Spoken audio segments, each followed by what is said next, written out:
If you have clamps with wood handles, you may have noticed that during a glue up, it's sometimes difficult to apply the appropriate amount of clamping force on your work. If you're using a lot of clamps, it's hard to get a full grip on the handles, or if your hands get sweaty, as mine do, it's hard to turn the handles as they get slick from the moisture or oils from your skin. These wood-handled clamps can be problematic during glue-ups, particularly with laminations, as I like to get a lot of clamps on the work to apply a lot of force before the glue sets up. The problem with wood-handled clamps is the low coefficient of friction. There are a few ways to solve that issue. One is to put on work gloves. Work gloves increase the amount of friction between the clamp handle and the glove, allowing you to really tighten the heck out of a clamp.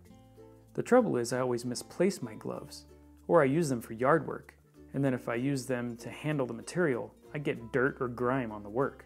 Not ideal. So I came up with this little tip to modify the handles to not only increase the coefficient of friction, but to also make the clamps look better. At least I think so. So what does the coefficient of friction mean? Without getting too technical, the coefficient of friction is the ratio of the frictional resistance force to the normal force which presses the two surfaces together. In this case, your hand is applying the force, and the normal force is the clamp handle at rest. This ratio is most often a number between 0 and infinity. And before you say, duh, there are an infinite amount of numbers between 0 and 1. So the coefficient is generally greater than 0 and less than 1.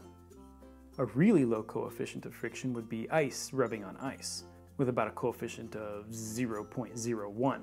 And a higher coefficient would be a car tire on dry concrete, with a coefficient somewhere between 0.6 and 0.85. There are a lot of other things working here because of the rotation and torque involved, but for simplicity's sake, let's get to the solution of the problem, making the clamp handle more frictive. While walking past the spray paint cage at my local home center, I saw this, Plasti Dip, in a spray can and in a dip can. Now a quick warning, this stuff contains strong solvents, so use it in a well-ventilated space. I started by spraying my clamp handle. The trick to spraying the Plasti Dip is very similar to spraying paint.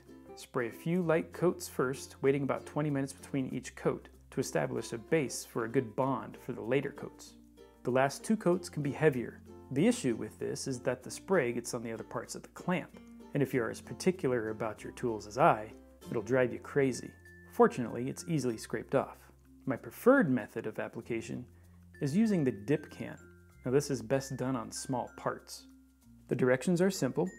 Just dip the handle into the can at a rate of 1 inch per 5 seconds until you have covered the desired amount of the handle, and then remove the handle at the same rate. Let it rest for 4 hours to fully cure before use.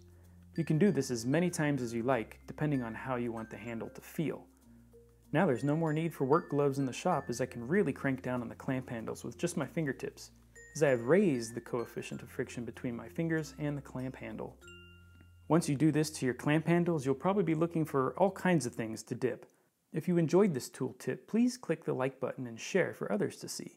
If this is your first time to my channel, I'd like to welcome you and encourage you to subscribe for more project and tip videos. I release a video every 2 weeks, so you'll be sure not to miss any of those. You can follow me on social media. I'm most active on Instagram, where I post photos and projects I'm working on daily.